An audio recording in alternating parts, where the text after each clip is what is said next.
Je m'appelle Guillaume Lebrun, j'ai bientôt 30 ans, je suis exploitant agricole sur la commune de Diray-Saint-Pierre, donc au sud-ouest de Troyes dans l'Aube.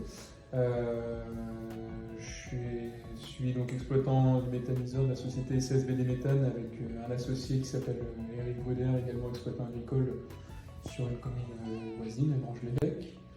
On a monté une unité de méthanisation. Celle-ci est active depuis septembre 2017 en injection de gaz direct dans le réseau de la ville de Troyes.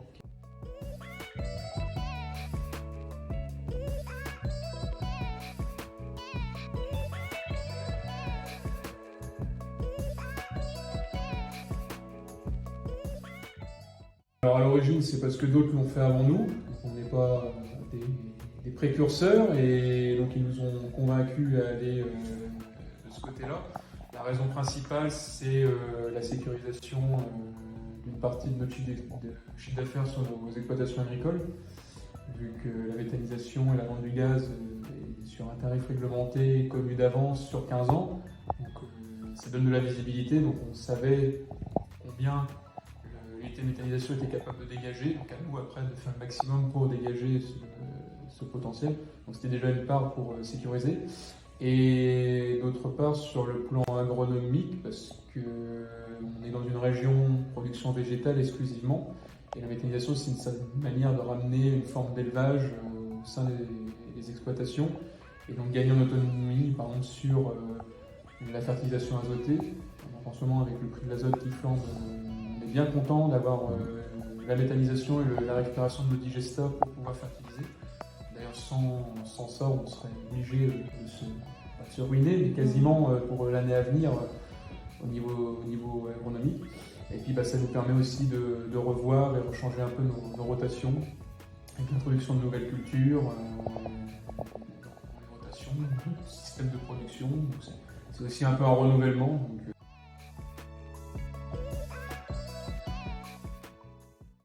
Aussi bien sur le plan économique que le plan agronomique, on retrouve et gagner en autonomie sur la partie fertilisation.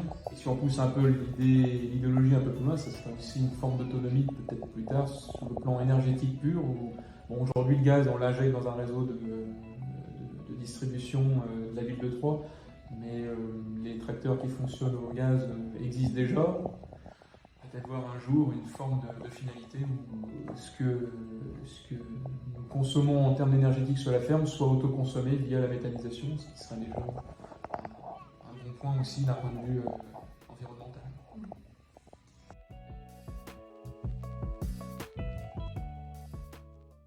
Donc, si on fait la balance point positif, point négatif, elle est largement en faveur des points positifs, heureusement. Mais bon, comme toute activité, il y a forcément des inconvénients. Mais le principal, c'est une nouvelle activité qui est en plus, donc c'est beaucoup de travail en plus. C'est une activité différente qu'on ne connaissait pas, donc il faut du temps pour l'appréhender et la maîtriser. Et même aujourd'hui, avec 4 ans de recul, on est loin d'avoir de tout maîtriser, très loin, donc on apprend systématiquement. Donc, le principal inconvénient, c'est surtout le temps qu'il faut y consacrer et l'énergie qu'il faut y consacrer pour pouvoir faire les choses correctement.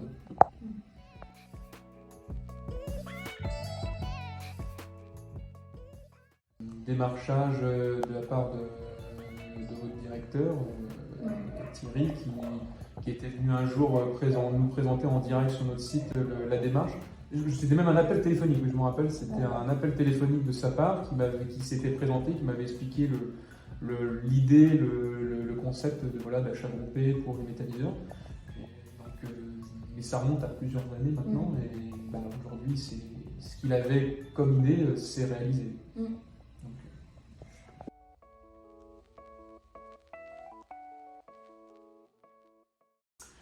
Dans sa globalité, déjà à l'époque, quand j'avais été contacté, je trouvais l'idée bien, parce que c'est vrai que l'achat de groupe, on sait que le principal avantage, c'est de pouvoir réussir à tirer un peu les prix au niveau des fournisseurs. Et c'est vrai que quand on est tout seul à se fournir sur une pièce, automatiquement l'optimisation, ne serait-ce que le prix du transport, elle n'y est pas.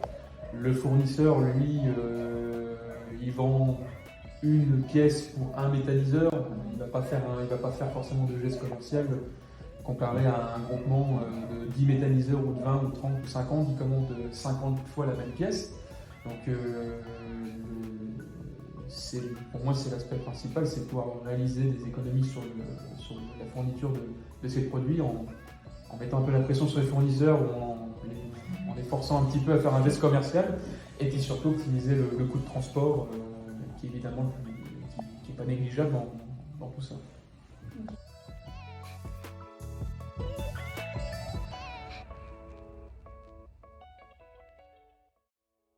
Après c'est personnel, mais je pense que globalement les gens en général aiment bien, c'est d'avoir le moins d'interlocuteurs possible. Et c'est vrai que ce que vous me décrivez, c'est un peu une forme d'Amazon entre guillemets, mais dédié à la méthanisation. C'est plutôt une bonne chose parce que c'est vrai que ça évite du coup de devoir jongler entre 3-4 fournisseurs différents, etc. C'est vrai que là, si tout le monde est déjà réuni sur un même endroit et que après c'est à nous de faire un peu nos courses comme sur un site, comme un site en ligne, ça c'est très bien. Si vous arrivez à mettre ça en place et que derrière vous arrivez à avoir les fournisseurs qui jouent le jeu et qui pratiquent des tarifs préférentiels sur ce site-là, là c'est 100% gagnant. Je vous y encourage fortement.